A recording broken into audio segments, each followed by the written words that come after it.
Hello guys, দেখো আজকে কিন্তু আমি চলে এসেছি অনেক দিন পর আবার নতুন শর্টস ভিডিও নিয়ে।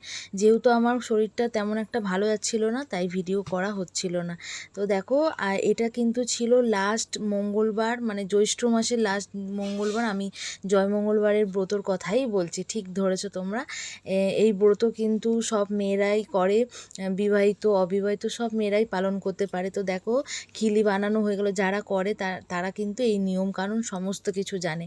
তো খিলি বানানো রাত্রিবেলায় কমপ্লিট করে সকালবেলায় পুজো দিতে কিন্তু চলে এসেছি। যথারীতি পুজো হয়ে গেল, তোমাদেরকে দর্শন করিয়ে দিলাম। দেখো, মারা সবাই বসে আছে, আর এখানে বাবাও কিন্তু আছে, ভোলা মহেশ্বর।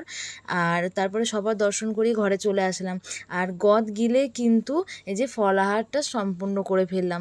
আর তারপরে তেমন বিশেষ কিছু খাওয়া হয়নি, একটু মিষ্টি খেয়েছিলাম, তো সেটার ফটো নেওয়া হয়নি।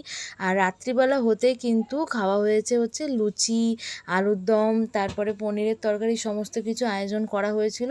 তো গোপালকে আগে, আমাদের যে গোপু সোনা, তাকে নিবেদন করার পরে কিন্তু আমরা সবাই মানে সেটা গ্রহণ করি। তো দেখো কি সুন্দর ফুলকো ফুলকো লুচি হচ্ছে না বলো? তোমাদের কার কার এরকম ফুলকো ফুলকো লুচি খেতে ভালো লাগে অবশ্যই আমাকে কিন্তু কমেন্ট করে তোমরা কেউ জানাতে ভুলবে না।